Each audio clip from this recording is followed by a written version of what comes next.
Hello, everybody. Welcome to this new webinar from Seprotec about how to secure the perfect partner when procuring language services is involved. We have quite a lot of interesting panelists here today. Please let me introduce them to you. First of all, we have Jorge Melero, who has worked for more than 15 years in the localization industry as a translator, interpreter, and project manager. And since 2014, he's the head of production at Seprotec. This role involves managing and supervising translation and project management staff, processes, and projects quality assurance. He has also a degree in translation and interpretation, as well as a master's degree in conference interpreting in English, German, and Spanish. We have next Pablo Tolsada, who's head of tenders department at Seprotec, and he has over 7 years of experience working in procurement, where he writes and prepares proposals in different fields. He has worked for different public and private organizations in Europe, USA, and Asia as a business development manager in different specializations. And he has also worked for 3 years as a public sector consultant, collaborating with different national and international companies. He has been graduated in political science and international relations and has a good understanding on the IT field as a certified DBA administrator. We found today here as well with Lucia Gluic, who is a business development manager with over 10 years of experience in translation and localization industry. After her degree in languages studies and MA in international relations, she worked as a translator and interpreter before taking up a sales role in different translation agencies. And right now, she's currently working in RFPs for private clients at Seprotec, while she also participates in the process strategy. We have also here today Andres Robledo, who has over 20 years of executive experience in procurement, supply chain, continuous improvement operations, and senior management. He obtained this experience through working for multinational companies such as 3M, and he has been working for a global pharmaceutical industry for the last 10 years. And last but not least, we have my colleague, Georg Hevenskog, Head of Corporate Partnerships Europe at Seprotec, who was supposed to be hosting this webinar today for you, but I'm afraid he had an emergency that couldn't be just avoided and he couldn't make it for today, so I'm taking his role today. I'm Ariadna Reques. I'm Head of Interpreting Key Accounts at Seprotec, and I'm glad to welcome you all here today. Well, before getting into the subject, I want to send a warm welcome to all of you who are connecting from America, from the United States, Canada, and South America. Of course, a special welcome to those connecting from Asia. There is a few of you connecting from Asia today. Good evening, and thank you for making room in your agendas for this webinar today. And of course, good afternoon to the ones in Europe who are connecting from Europe, like us here at Seprotec. And let's not delay anymore the topic. We have a lot of content to be shared here today. So I'm going to directly give the word to my colleague, Jorge Melero, who is going to talk about basic concepts of the language industry. Jorge, welcome today here. Thank you very much, Ariadna. It's a pleasure to be here today. Thank you very much for anyone listening and attending to this webinar. My name is Jorge Melero. I've been working in the language industry for quite a few years right now. And basically, my role here today is just to explain a very brief and very specific concepts about the translation industry. So, as you can see in the slide being presented right now, we've got 5 main points that we will be talking about today, which are, first of all, what is the difference between translation and interpreting, which are 2 very close concepts, 2 very close professions that are but with important differences. Secondly, we're going to talk about the professional requirements that are required for a translator to achieve top quality that is to be deserved for any professional service.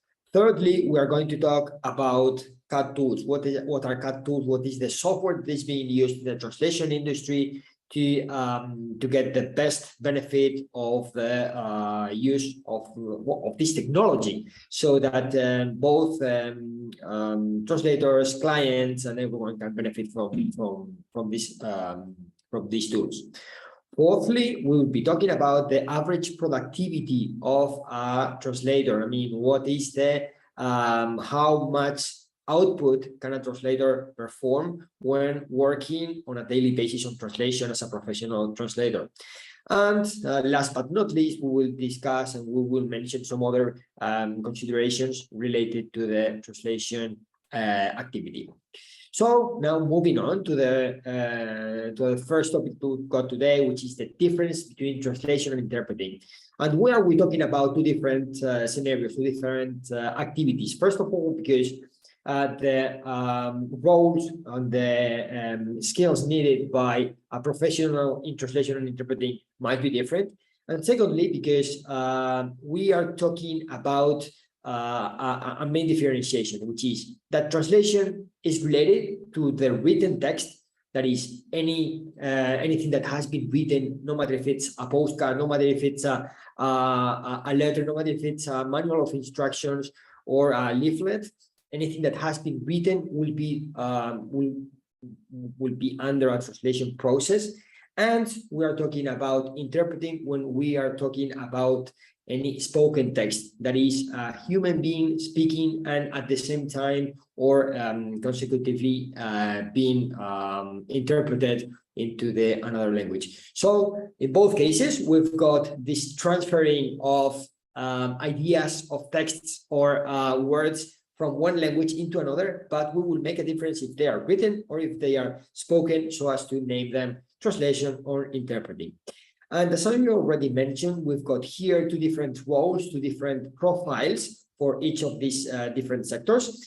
And now we're going to focus on what does a translator need to become a professional translator, which are the skills that we would be looking for when looking for the appropriate translator for our text.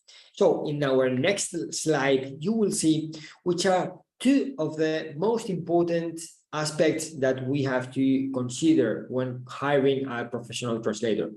First of all, is to be a native speaker of the target language. It means that, of course, the source language, the language in which the original text has been written, it is very important that this person knows this language, but it is even more important that this person is native in the target language, in the language that this person is translating into.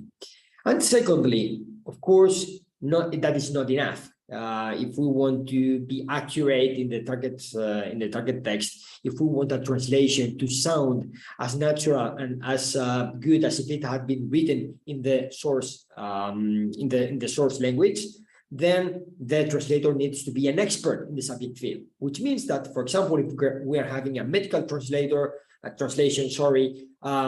it's not the most or the best idea to use a financial translator, someone who is specialized in economics or finance, to translate that medical text.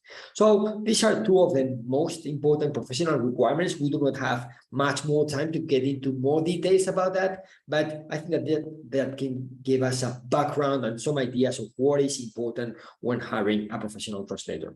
And then we're going to move on into the next step, what we're going to talk today, which is about technology.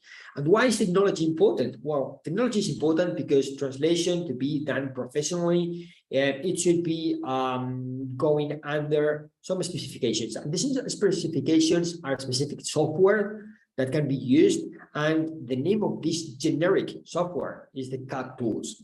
So CAD tools are basically, and just to make a very brief summary, like a database where the system allows to save one sentence in one language and one sentence in another languages, and there is a match. So whenever a text has already been translated, all these matches or these pairs of sentences are stored in a database, and when new texts are to be translated, then this tool automatically recognizes what has previously been translated in the past, so that it helps translators to be not even more productive, not even quicker when translating, but also to get better consistency in their text. So it means that, after all, we will be benefiting of two main concepts, which are consistency, that is more quality in translations, and of course, that is a great opportunity for any client, which is savings in money. So, as not all words will need to be translated from scratch, then you will save money when using this kind of technology. Next, we're going to talk about the productivity of a translator. Now that we've got this text that has already been prepared to be used within these magical tools that translators will be using, these CAT tools, how many words or how many pages or how much content can a translator output per day? Well, first of all, it's important to mention that translation, normally we're at the basic unit. When we talk about translation, we talk about normally words, sometimes about pages as well, but words is the most and the simplest unit we can consider when evaluating how much work is it to be done. So if we're talking about words and the number of words that the translator can translate per day, would be considering an average of 2,500 and 3,000, that's as an average, as I said previously, of words translated daily. For a professional translator, of course, with the background that we already mentioned, with the specialization in the subject field that this person is translating. And as any regular process, top quality process that is performed under the 4I principle, that is a translation and a revision, we would be talking about that after this translation has been finished, after this professional translator has finished his or her job, then we will be considering a second professional translator to revise the text that has already been translated. Why? Well, that is related to ISO standards, that is related to the standard principles in the industry. I do not have much time to go into detail into that, but for any professional translation that we want to have top quality, we will be counting on these two steps, translation and revision. And when talking about revision and talking about productivity, we will be considering around 6,000 and 8,000 words revised daily. So this gives us some ideas of how the processes of translation is being performed by their professionals. The first step of translation, second step of revision, and what is the daily output that we can expect. Finally, and in order to finish with this short presentation and this sort of overview about the translation industry, there are other considerations that we need to take into account. For example, we've got some file text that file types that are not normally that easy to translate or to be transferred into these CAT tools, this software that translators are using. And we would need to perform some kind of changes of these files so as to transform them into translatable text, so as to say, and then to give them back into, to bring them back into their source format, and to have these beautiful, for example, presentations as this PowerPoint that you are able to see in the screen right now. So in order to perform all these changes of the file types, we will need to perform a DTP, desktop publishing process. So that's also another important processes in sometimes being involved in the translation process. And finally, I wanted to mention some kind of text that we may not consider at the very beginning when we're talking about translation, unless you are very devoted or very specialized in the industry of subtitling or software, for example, which are also written texts that have very specifics for their own industry, and for which it is very important that we select and we hire professional translators that have been trained, that have a wide experience in this kind of processes, because the workflow may vary a little bit. But since we have not much more time today, this is where I wanted to show you about what are the basic concepts in the translation industry. Of course, any questions are welcome, and you can refer to us so as they will be answered afterwards. Thank you very much for your attention, and I give the floor back to Arianna. Thank you very much.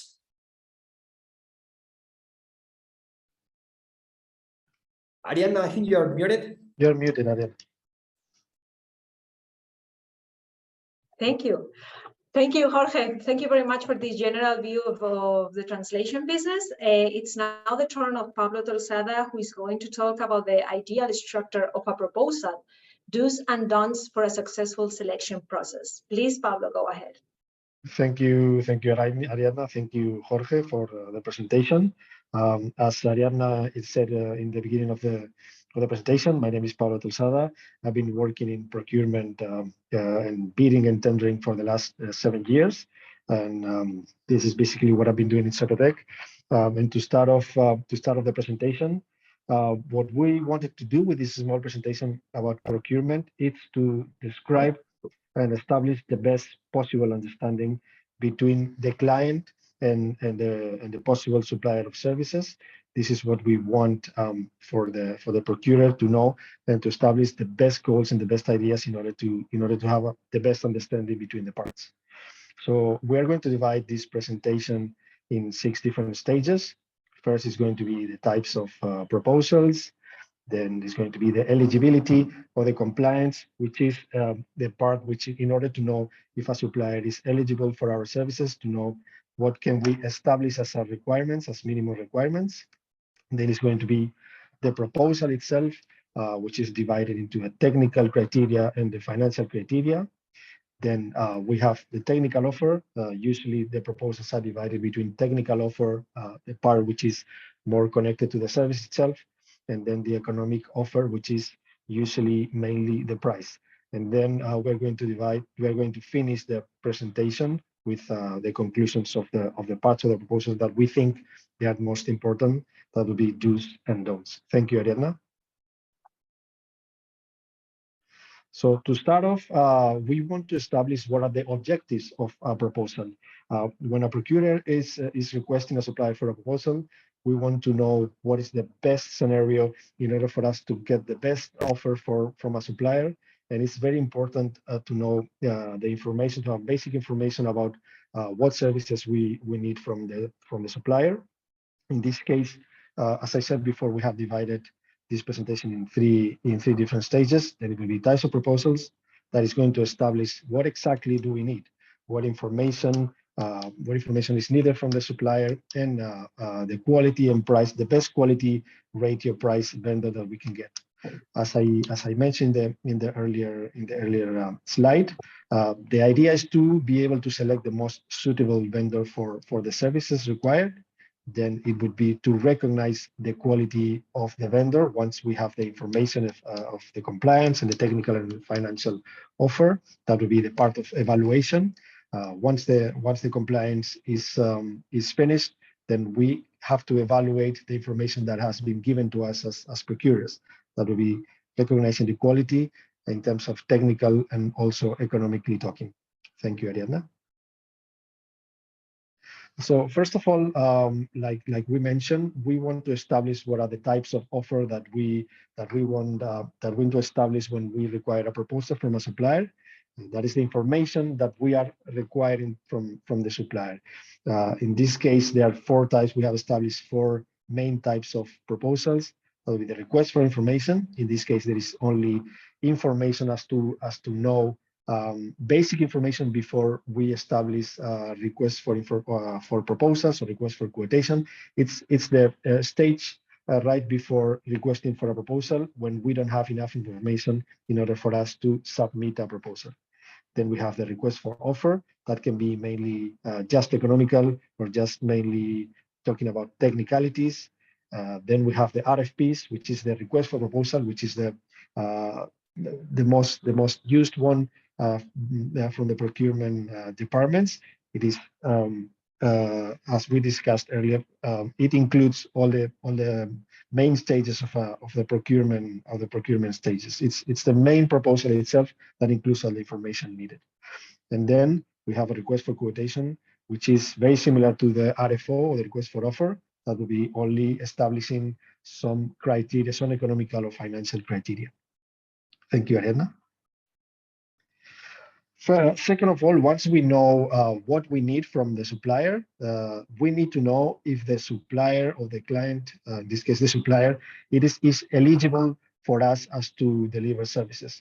So we need to define the eligibility or we need to define the compliance of the client. So in this case, we will have the technical aspects of the client. How are they able to establish a relationship, a long-lasting relationship between the parties? How can they supply services knowing that they are technically available to do so? If the client is compliant with this part, we have later on the financial compliance.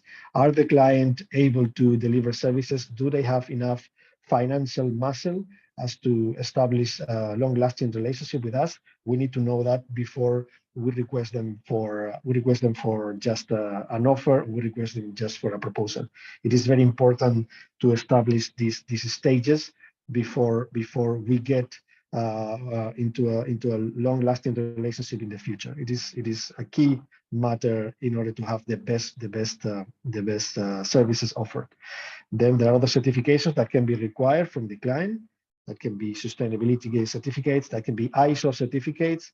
They can be environmental certificates. They can be any other type of certificates that allow us to know if the procurer of services it is compliant or not, or is trustworthy in a long-term scenario. Thank you. As we discussed in the second slide, we need to make sure that the client is compliant with our needs as procuring services. So then we would have in general aspects. Then we'll talk about the translation aspects. That will be the financial criteria. Where, for example, the company's revenue that they have throughout the year or the last 3 years. That is very important to know the financial muscle that the client would have in order for us to understand that they can deliver services along the contract. Another aspect will be similar contracts that we are procuring. That would be 2-3 different contracts that they can be similar to the ones we are requiring. We usually would ask for a list of contracts that they are similar, or in terms of financial stability, that would be the last audited financial statements. That would be helpful. And in terms of technical criteria, for example, the experience in the field. In this case, it will be translation, all the services that we are requiring, or like I mentioned before, any possible reference letters or a list of contracts that they are similar on scope and volume. Thank you. In case of compliance related to translation services, in terms of financial, we want to know if the specific services have passed or have crossed a specific economical ratio. So, for example, if we have a contract that we want to procure for 1 million euros, let's say $1 million, we want to understand that the client has reached that financial criteria procuring the same type of services. In terms of technicality, like I mentioned in the last slide, it would be very interesting or very important to know that they have the experience in the fields of translation that we require, that they have worked in the past years in the same fields, and also reference letters more specifically about the fields that we require, and that can be as well an important aspect, a team of professionals performing similar services. Once we know that the client procuring services for us or performing services for us is compliant with our needs, then we go to the offer. That would be the technical offer in one side and the economical offer in another side. So the idea here is to establish the best price quality ratio. So according to the information that we gather, that we request from the client, we can request them for rates, we can request them for the price. As Jorge well said in the last presentation, the rates are important. So we can establish rates by word, we can establish rate by pages, we can establish rate by other aspects. The way to establish this price, the requirement of pricing, it can be established just by rate, just by price. It can be established by auction, which is established by the lowest price or sometimes the highest price, depending on the type of bidding or the type of auction. That can be the type of rebates, which can be a unique offer that we can discount, and other aspects that we can take into account in order to select the best client, the best procurer. In terms of LSPs, more specifically, like I mentioned, be rates per word, rates per page, can be other services, rather than just rates and just price. It can be, for example, DTP or layout or formatting. It can be, as Jorge well mentioned, revision of proofreading. That is very interesting as well. It can be translation memories. We can request for discounts if we establish, if we are able to give them translation memories. That can be another important aspects, and any other aspect that is important for us to establish the economical offer, not only by rate, not only by price, but we can establish our own scenario. Thank you, Ariadna.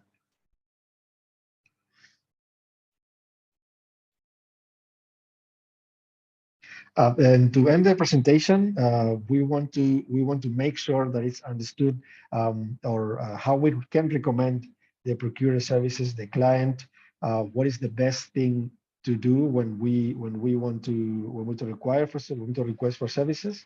So the do's and don'ts will be, firstly, the ability to filter and recognize what is the most suitable vendor. So in that case, we need to have proper information before we submit an offer, before we establish a request for a proposal, before we establish a request for information. It is a key matter that we have all the information needed before we just throw it into the air. So that's why the RFI, for example, is very important, the request for information, in order to gather all the information before we procure the services. It's very important.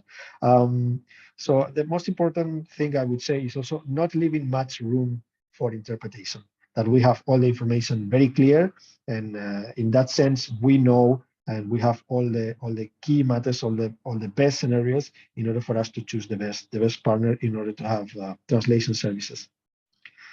And lastly, knowledge. I think I mentioned it already.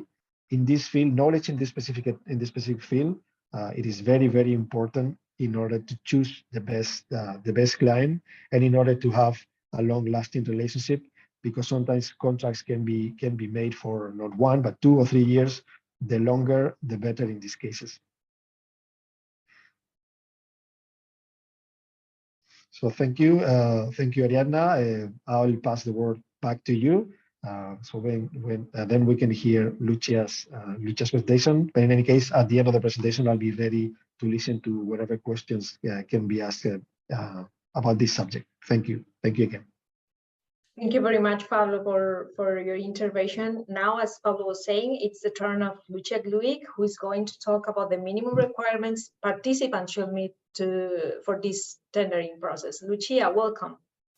Hi, everyone. Thanks, Ariadna, and welcome. I'm Lucia from Seprotec. I'm specialized in RFPs in the private sector, and today I will talk more about the latest trends in the technical part of requirements in RFPs. So we will go through the quality management system, centralized services, also geography and coverage, technologies, then flexibility, adaptivity, and lastly, multilingual training. So let's jump right into the quality management system. So when we talk about that, we talk about ISO standards and certificates. There are a lot of standards in the business, but the essential ISO certificates for our translation industry are ISO 9001 and the specific one, the most important one for the translation industry, which is ISO 17100. It is a basic requirement for every LSP. Why? Because ISO standardization enables LSPs to regulate processes and then also provide visibility and transparency of workflows, which is very important for clients and buyers. Companies have a quality department that manages internal audits, resource trainings, customer satisfaction feedback, also vendor management department that runs resources. And that's very important regarding ISO. There is a number of other ISO standards, and depending on the internal demands of the company, this is the first thing a buyer should check. Let's move to the next point, which would be to the next slide, which would be the importance of centralized services. that means that you can simply find everything in one place, what nowadays is called the one-stop shop. Linguistic services offer a broad range of possibilities, and with time they're diversifying. So the buyer should look for a simplest way to have access to all those services, and basically look for a provider who can provide all of that. A provider who has different specialized departments. So for example, localization department, engineers that can work with different integrations, apps, softwares, or maybe an interpreting department, which is also part of translation services, and that can provide simultaneous interpreting, consecutive, even remote, which is very used nowadays. Then a machine translation team, for example, with trained post editors, or even companies with possibilities of IP translation or IP management is something very interesting for companies nowadays. Then we can move to geographical coverage as a minimum requirement. One of the basic requirements is to understand the required geographical coverage. Well, every company, every buyer understands its own. So ideally, buyers should look for a global provider, but on the other hand, it needs to also provide local support, and ideally provide 24/7 support. So it's like global, local, no? Think globally, but act locally, something like that. Moving to the next one, maybe one of the most important ones. So about technology integrations. There are four vital parts of technology and ability of integration that an LSP has to meet. So we're talking about CAT tools, what Jorge also explained. The most essential tools, basically, that build translation memory, database of translations. Nowadays, every LSP needs to work with that. So if they're not working with that, cross. Then when we talk about translation memory capacities, of course. And as Jorge mentioned, there are a variety of tools in the market for Trados, MemSource, MemQ, and nowadays they can allow different things, even plugins to connect with empty tools, all sorts of integrations. So they're very important.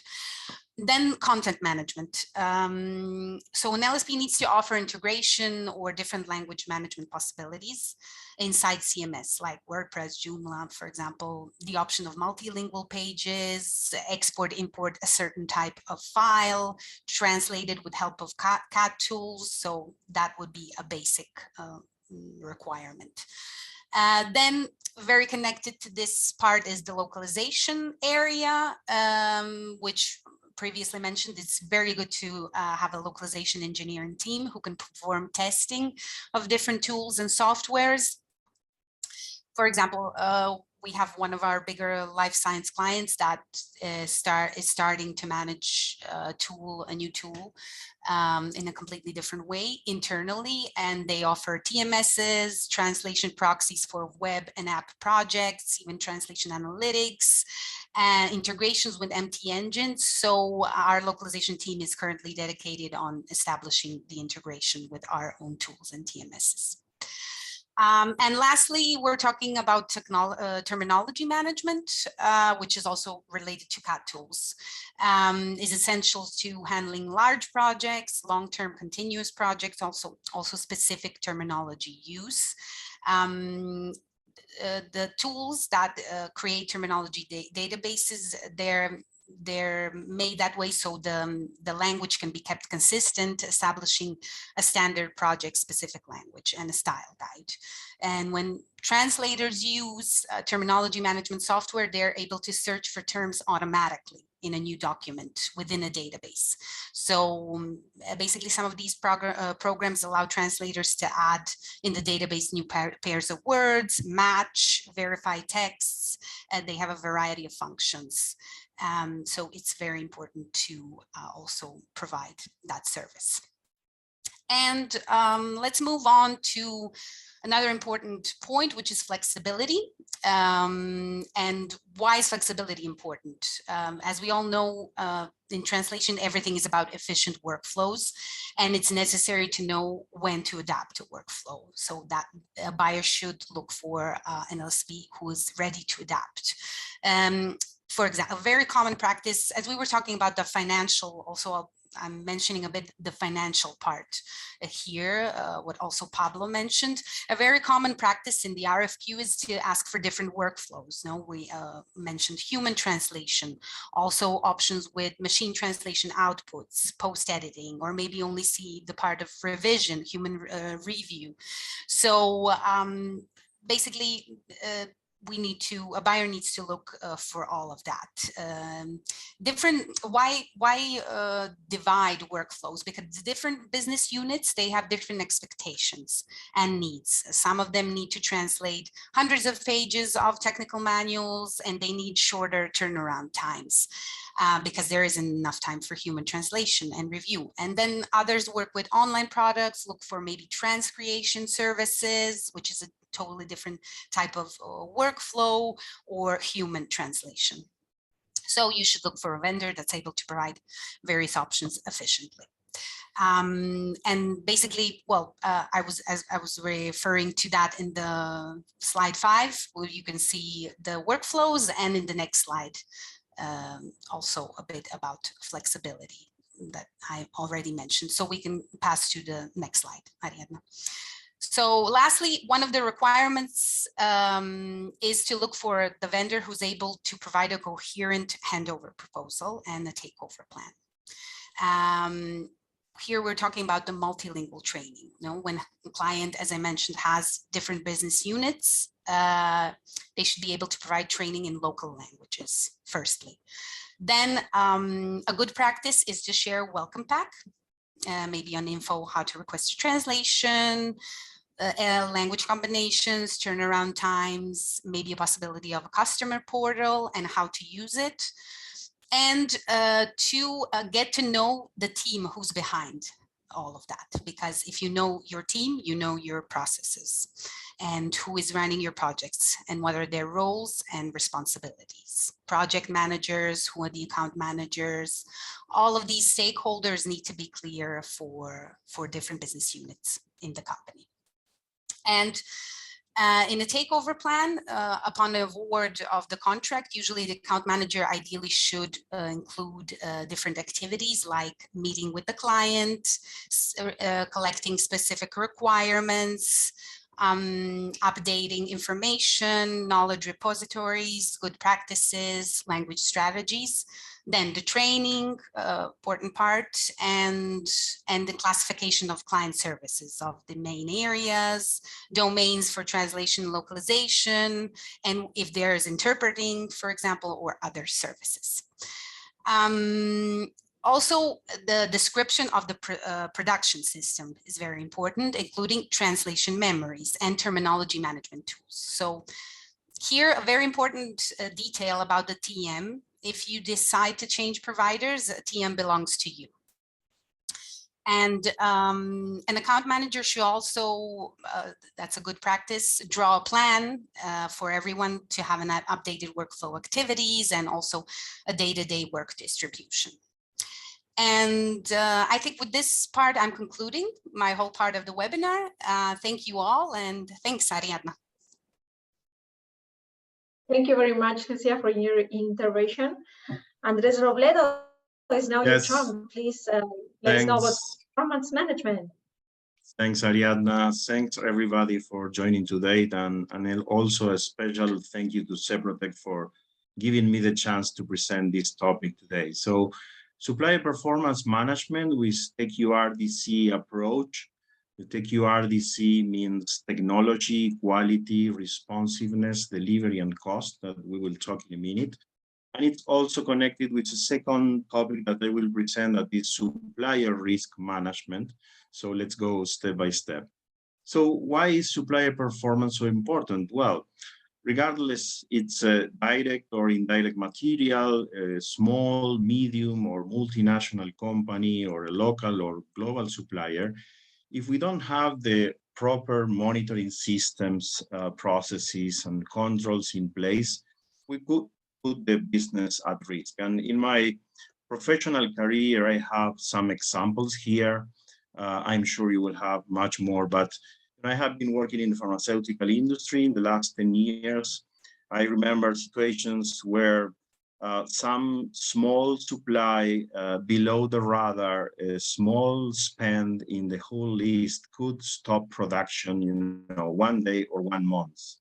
Another example, and it's also connected with the topic that we are discussing today, is the translation services. In the pharmaceutical industry, if we make a mistake in translation services, we could delay the registration of a product in the market with the consequences for the patients despite of the business. So these are 2 clear examples of a service or a product that could affect our business despite of the volume.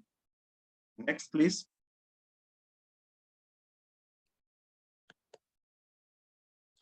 So what is supplier performance management? Well, it's basically a business practice that is used to measure, analyze, manage the performance of a supplier to optimize cost, reduce risk, drive continuous improvement. And regarding this last part, remember that what we don't measure, we don't improve. So the main goal here is to identify the potential issues and root causes, to address the gaps, to add value for the business, to reduce the risk, but basically in a very proactive way. So these are the tools that will provide us, a proactive way to avoid any conflict. Next, please. This is an example of a high-level procurement roadmap that typically will use a CPO in a company, where on the left you have the strategic imperatives, on the right you have the main goals, and year on year what you will be implementing, to achieve those goals.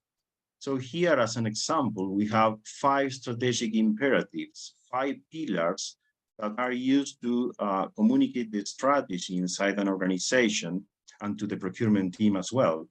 And as you can see here, vendor excellence is one of the pillars. It's absolutely critical.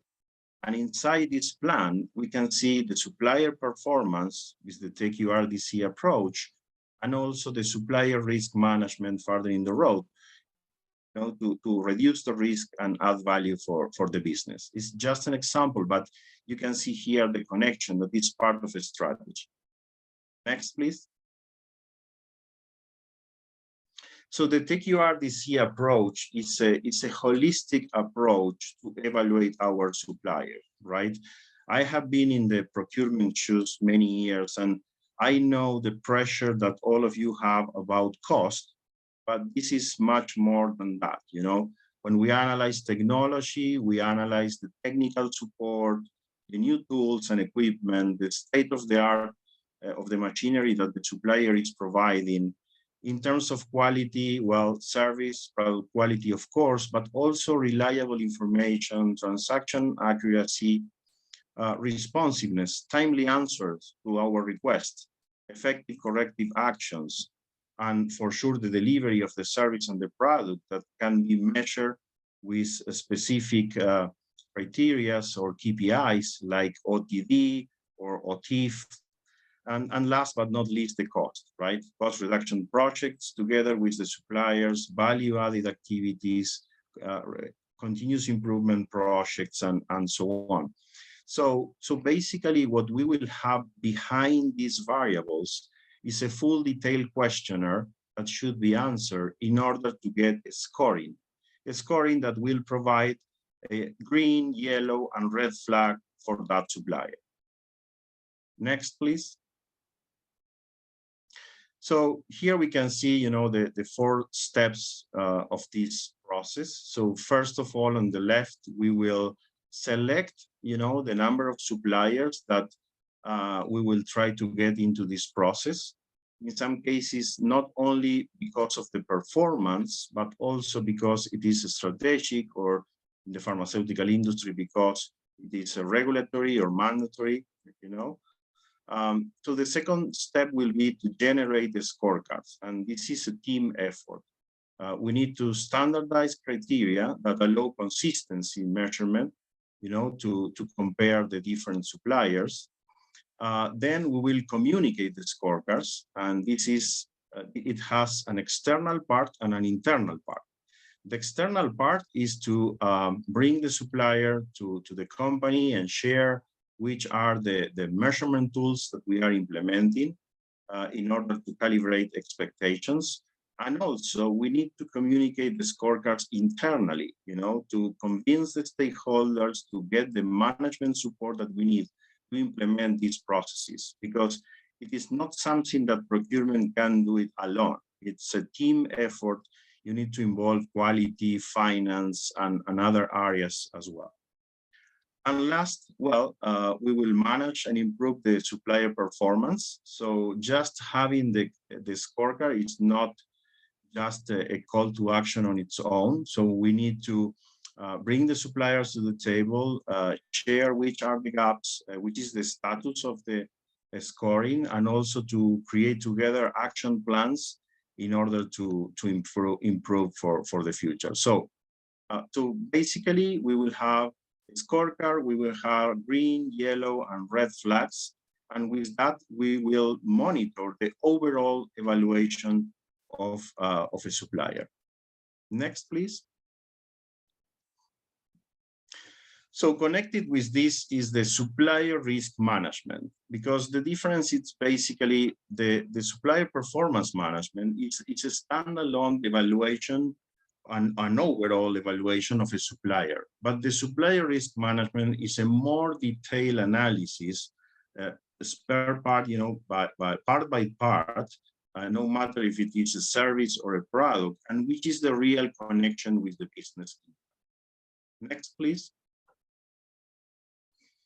So what we measure here is the supplier performance, and on the left you have some examples of what happened when we have a poor supplier performance, right? Low customer satisfaction, longer cycle times for product registrations, disruption in production processes, higher inventories, cost of poor quality, just to mention some examples, but of course you will have much more. So on the right, we have an example of a supplier risk assessment matrix that we have developed in the past, where we combine the overall business impact together with the supplier performance. Next, please. So this is a real example that we have implemented some time ago. It's a matrix where we can analyze the whole details of the material codes that we have in the company, supplier by supplier, category by category, the annual spend, which are the finished goods that are involved in these materials, and finally, last but not least, who are the main customers involved in that supplier relationship. So on the left, we have creating a matrix that will provide us an overall business impact scoring. This is just an example, and for sure, these variables has to be customized depending on the industry needs, on the business needs. But in this case, we have analyzed the annual revenue, the type of customer, if it is cost competitiveness, and also if we have different sources, right? So with 1, 3, and 9, we can score the different variables that, of course, will be weighted average, and we will get a scoring. On the right, we'll do something similar, but considering the supplier reliability. So in this example, we have analyzed quality, supplier risk assessment, production capability, service level, financial risk, and so on. We will get another scoring, and the combination of both will create this matrix on the bottom right that will give us, a clear picture of where we have the risk for our business. So will become our radar. Next, please. And the type of analysis and an executive summary that you will see with this type of exercise, and it was real some time ago. We have analyzed more than 730 part numbers across many sites across the world.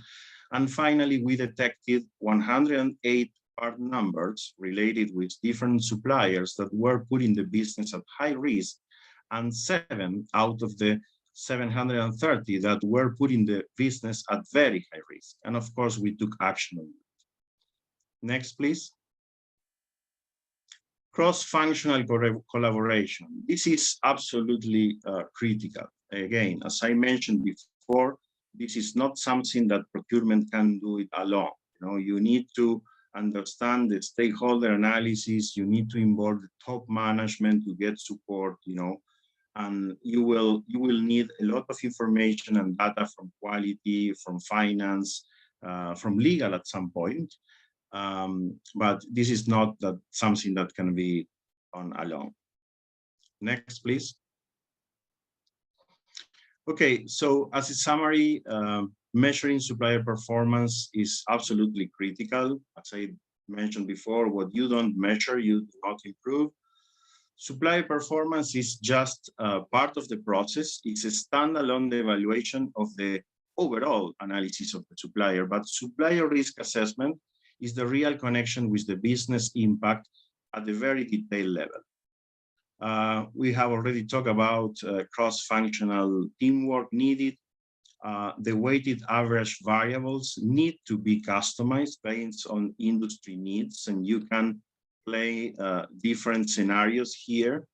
And having the appropriate tools and measurement to support your business need is something that can be discussed. You know, you can implement this type of process starting with an Excel spreadsheet, and you can do it as complex as you want, you know, involving IT or using different softwares. But the most important thing here is the process, is what you implement as a company, you know, working together between procurement and the other areas to evaluate the supplier risk connected with the group.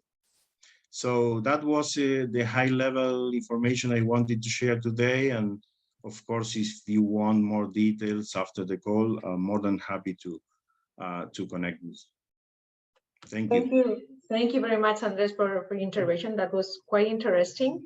Now it's time for a Q&A session. We actually have raised quite a lot of interest during the webinar because we have already a bunch of questions. And so, Andres, actually, the first one is for you. It's coming from Portugal, from Joao, and he's actually asking about how long does it take, in average, to the implementation of this supplier risk management process you were talking about. Yeah, thanks for the question. So, of course, it will depend on different variables, such as, you know, how easy you get the information from your systems, and of course, you know, the level of involvement of the areas. But based on my experience and depending on the complexity of the company, we could talk about an average of 3 months. Could be less, could be more, but I could say that 3 months could be enough to have a clear picture of a situation analysis of. Okay, thank you very much, Andres. Welcome. Okay. Okay, we have another question. This one is for Lucia, actually. It's coming from the United States. One of the assistants, Nate, is asking about whether are there any other certifications important for an LSP you were talking about in your intervention? Well, yes. I mean, there's a number of certifications. For example, there come to mind 2 more important ones. That would be maybe ISO 13,000, well, ISO 13485, which is a standard for medical devices. So it's an ISO in medical devices industry. And everyone who's connected to it. So, for example, in case of LSP or in case of clients who are from the medical devices industry, they should look for an LSP who can also have the same standard. They should count with that standard. Extremely important to look for that. And then there's also another ISO 18,587, which is for post-editing of machine translation output. That's the one specific. It's applicable to content processed by MT systems, and it provides the requirements for processing full human or human or post-editing of machine translation output. So that would be maybe one of the two, or apart from the ones that I mentioned, one of the two most important ones in the translation industry. Right. Thank you, Lucia. Jorge, there is a question for you coming from Italy. Valeria is asking, how long will it take for someone to become a qualified translator after high school, for example? Okay, thank you very much for the question. Well, that's not an easy question to answer because, as you know, it depends pretty much on the background of each translator. For example, in order to qualify to become one of our trusted vendors and to become an active member on our database of translators, we've got different approaches. And they are referred not only based on experience and years of expertise, but also on the background. For example, there are three main requirements for a translator to be a part of our team, and any of them can be met. So let me describe them so that you can have an overview of what is this background I'm talking about. On the one side, we require a translator to have a degree in translation as one of their requirements. Okay, that is one possibility to become one of our trusted translators, to be tested and to become active in our database.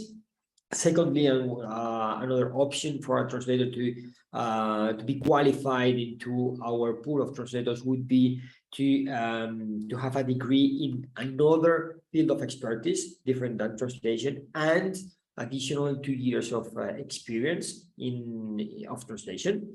Or alternatively, we can include a translator who has already 5 years of experience in the translation industry. So what I want to come across with this is that we're talking about many different fields of expertise, and it depends pretty much on what is the background of the translator, because as we said before, it is not only about the language itself, but it's also about being an expert in the fields of expertise we are talking in the industry that we are going to translate, and the type of text that the translator has to face.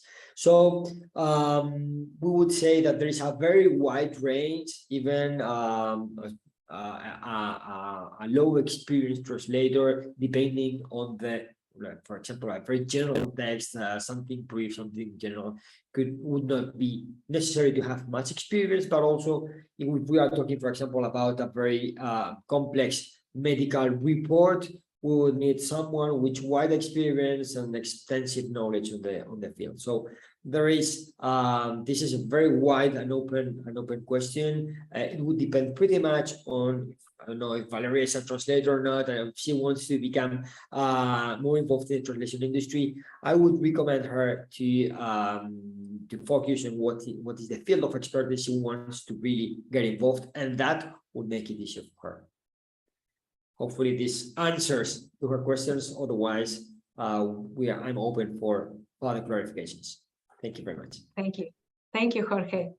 We have one coming from Spain. Pablo, this is for you. It's from Laura in España. Do you think it is better to send a joint tender for language services, or is it better to send one for the translation services on the one side and another for interpretation?